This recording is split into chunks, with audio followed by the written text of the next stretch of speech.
you look gorgeous as always. Who is this dressed by? This is Emilia Wickstead. Isn't that so pretty? Oh, so pretty. Congratulations on season 2. Thank you. What is Emma getting up to this season? Oh, wow. Well, the beginning of this season is so fun because they're all essentially in like some version of quarantine, which so many of us experienced during the pandemic. Just being like absolutely barricaded in your home with people and dealing with a lot of really intense forced intimacy, which is just perfect for the comedy of this season.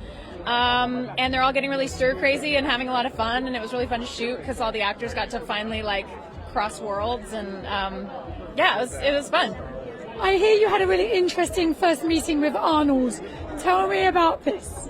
Well, yeah, the first time we met was over Zoom, and he was like, you see just like smoke coming up in the corner of the frame, and then he pulls up a cigar to his mouth. I was like, oh, yep, that is Arnold Schwarzenegger for sure. Lulu paid a visit. I think he had a glass of scotch. I said that very confidently the other night on Seth Meyers, and then later I was like, I don't actually know that he was drinking scotch, but I'm sure he doesn't mind it. So yeah, he's just very much himself everywhere he goes. You were amazing in Maverick. Yeah. Have you seen MI8 yet? Have you had a chance to see Tom in MI8? I haven't seen it yet. I've been dying to go. I've been like running all around, and I'm dying to see it in the theaters because you have to see it in the theaters, and I'm so excited to support Tarzan too, and Tom's incredible and the whole cast. We've gotten to know them, around town, and when we run into each other, it's always like, it's kind of like the Tom Cruise universe. It's like the families are connected. So I'm so excited for them. I'm so glad it's doing so well. I wanted to ask you about Jay Ellis, because we spoke to Jay, lovely Jay, we love Jay, and he said... Was that you guys? I haven't, was that your interview? It wasn't my interview, but it was Extra's interview, yes. Interview. Okay. And he told us that you helped him with his marriage proposal. Yeah.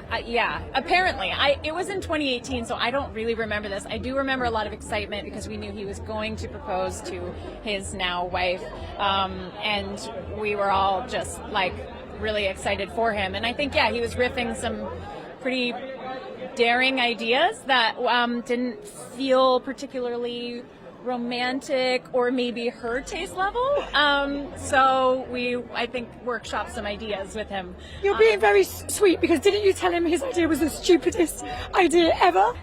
I don't remember saying that, but based on how we all interacted and how we broed out and gave each other a hard time every single day on set, that does sound like something I would have said to him. Because he originally was going to do it scuba diving, right?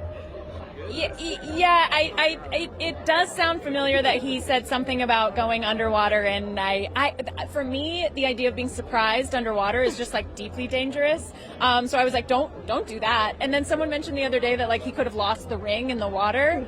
Also, I don't think I thought of that at the time, but like definitely a bad idea. Leave that to the actual scuba divers, maybe. Deeply dangerous. I love the way you said deeply dangerous. What would be your ideal idea of a proposal then? Oh God, I have no idea. I'm sure I presented no good ideas, just completely obliterated the ones I thought were bad, which, who knows, I'm sure someone's proposed underwater and it's like, the video would make me cry, I'm sure. Yeah, I think one of my friends actually proposed underwater, and it went very well. I'm sure it was beautiful. I don't think his wife would have wanted that. You think she's thanking you secretly? She's thanking you. Romance on land. That's my guess. Thank you so much.